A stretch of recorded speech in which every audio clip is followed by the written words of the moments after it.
Hey all, it's been a while since I had all the guitars out at once, so I figured the easiest way to talk through them all is to have my lovely assistant just hand them to me, and I'll just sit right here. But I wanted to go through each one because it's been a few years since I've done a video on them all, and as I look through it, the collection has changed a lot, so hopefully you'll see something new. But here's one to start with that I don't play very often. It's a Cameo. It's one of the Teisco guitars from the mid to late 60s, sort of garage band era. Kinda, I guess they're going for a Mosrite feel, but it does have a student-sized body. It's like a 3/4 size. It makes you feel like John Lennon playing his tiny little Rickenbacker. But I don't know what the pickups they were using then, but they're outstanding. The neck is lousy and everything else, but if you get a clash sound out of it, it's pretty cool. But not really worth anything, but my brother gave it to me, so it's priceless to me.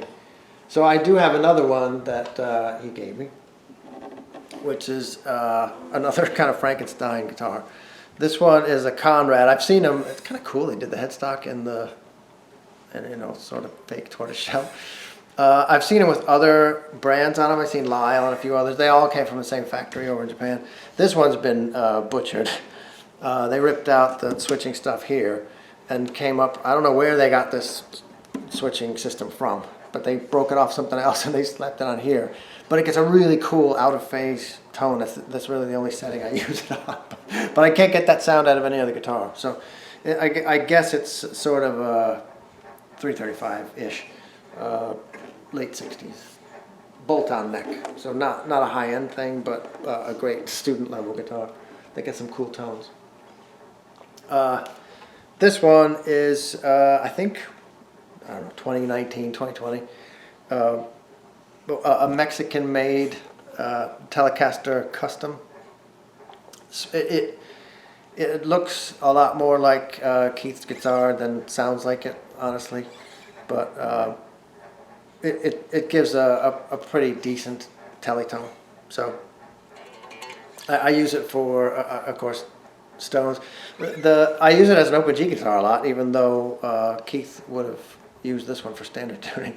But Mexican-made, very new, 3-bolt. If you're into that stuff. Who is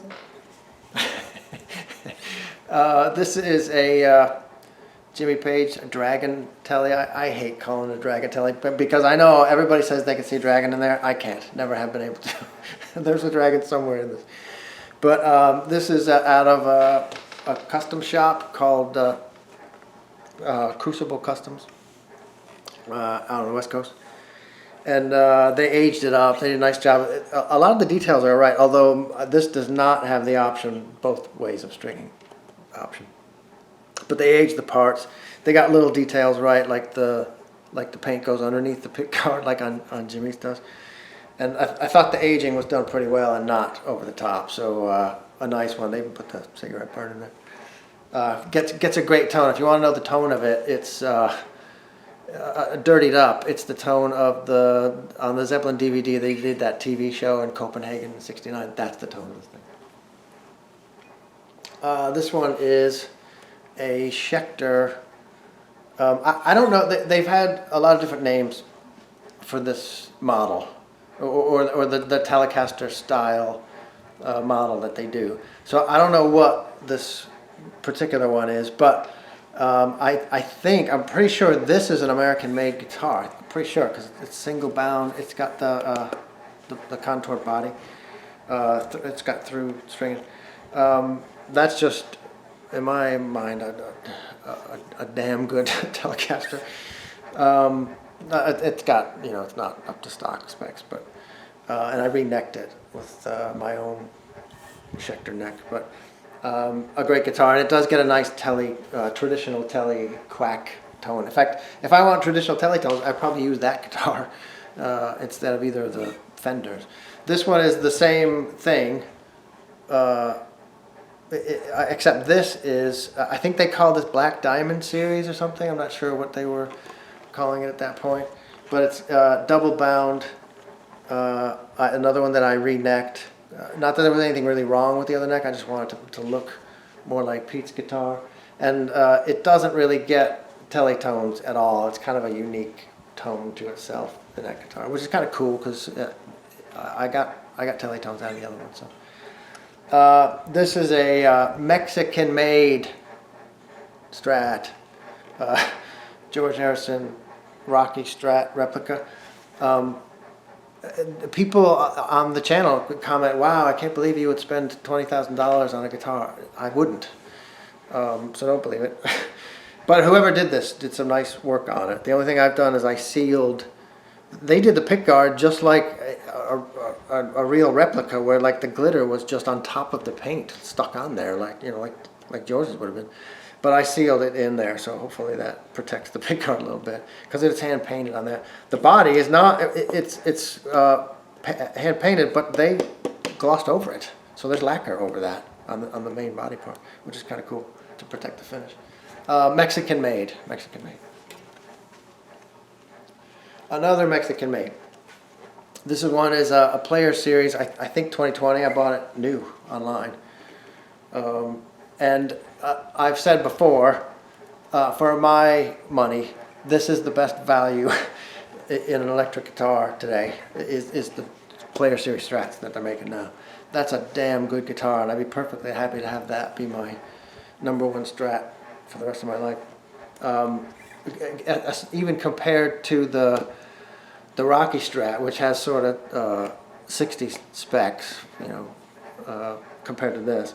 But the pickups are upgraded from that. The bridge is upgraded. That was my real complaint with Mexican Strats of the past. But these are as good as an American Strat was 10 years ago. So a really good guitar, a great value guitar. This one is, you probably, if you've been watching the channel for a while, you might know this one as the Peavey Predator, which had black plastic on it before. But I swapped all that out and for white, and made kind of a Hendrix Strat replica. But I didn't change out any of the pickups or electronics, which are fantastic, by the way. So it does give a nice, really traditional Strat tone. Now we're going to a few acoustics, not in any particular order. This is a hummingbird, and I got to look at the neck to see from when. 2001. 2001. This is the third hummingbird I've owned, and the best sounding one. This is just a really nice sounding Gibson acoustic, mahogany back and sides, and a different tone from the Dove, which is maple, different from the rosewood tone. But I'm not going to win any beauty contests because that's a real player guitar. But the best of the three hummingbirds I've owned by a wide margin. This is a Martin D41, 2006, which I mainly use as a finger picking guitar. I bought this one new, which is a little bit unusual. I don't buy new guitars very often, but I just love the inlay on the headstock. That they do a nice job on, you know, the higher end Martins. But I use it mainly for finger picking. A nice kind of Beatles White Album sound to it.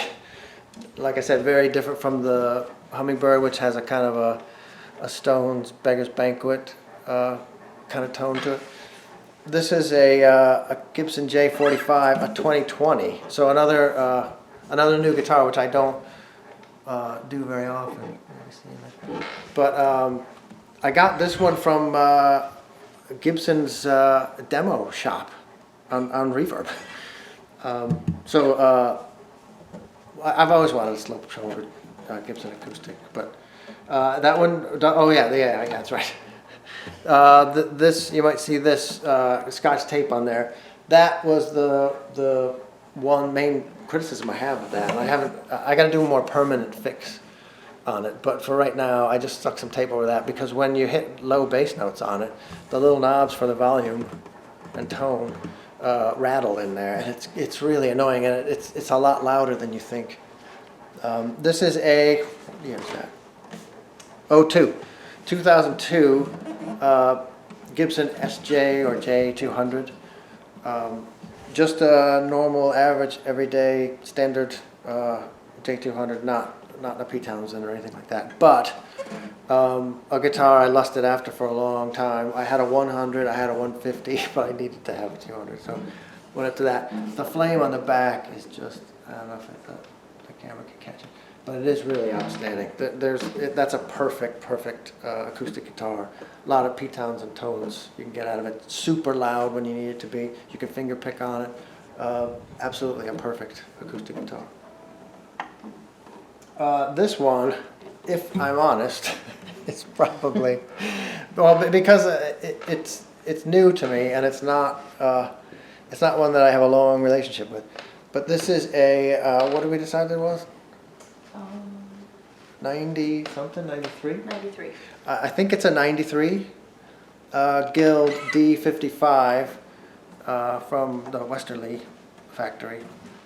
And that's another one I had lusted after a high-end Guild for a long time. And this is just, if I'm honest, that's the best sounding acoustic guitar I've ever held in my life. And I just can't say enough about the sound and the playability and the feel. That's a high-end guitar. Yeah, as my wife noted, the inlay on the neck is just fantastic. And people say, what's the deal with the rail? And that's an inlaid, well, sort of a pinstriping inside the binding, which is a kind of a cool thing on the neck. It looks like there's two strings on it. But a nice guitar. Perfect. This is another one that I lusted after for a long time, a Dove. And I had another Dove, which was, I think, an 80s, an 83, something like that. But I saw this one, and this is what they call a Dove in flight, which is, well, I guess the thing is upgraded wood because you get the flame on the back. I mean, it's gorgeous. But you also get the inlay of the Doves there. They have, this was in 97 from the custom shop. So they did a run of 250 of these, yeah. And so they now have one called, this is called a Gibson Dove in flight. They have one called a Gibson Doves in flight that has doves inlaid on the neck, and it's got a million doves in the pick guard. So this is like, I guess, a step below that or something. This is different. This is like a standard Dove with better woods and some inlay on the headstock. But from the custom shop, a fantastic acoustic. A lot of high end on that one. This is a Les Paul 2009. Thank you, my lovely assistant. She's got to memorize. 2009. Can we get the flame in there? Does it show up? 2009 Les Paul traditional. I just wanted a dark burst one. I didn't need it, but I wanted one because I'm spoiled. You don't need any. So I need some of them. Sure. But this one, I just love the look of it, and but it does get it's a fantastic guitar. I knock Gibson for their quality control these days, but for a newer guitar, that's a damn fine Les Paul. This is a 90. What do we decide? A 99 Les Paul custom. It was, when it came from the factory, that would have been a two pickup. But somebody installed the third one before I got it. I'm glad they did. Although you gotta, it's a different one. You have to sort of learn to play it because it's hard to do picking and strumming without clicking against that middle pickup. It just takes getting used to. But ebony board, really, that's a nice, weighs a ton. That's a nice guitar. This is a 20, do we decide 2010? 2010. 2010. Les Paul, that would probably be traditional, I guess.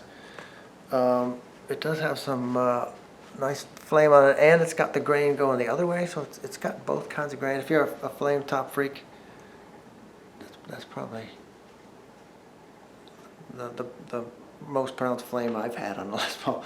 But anyway, all the parts swapped out. Everything swapped out for Seymour Duncan pearly gates, and they swapped out for 50s parts. So not much left of the original guitar, but as a collector, not worth much because it's all boogered, but fantastic sound out of those pickups.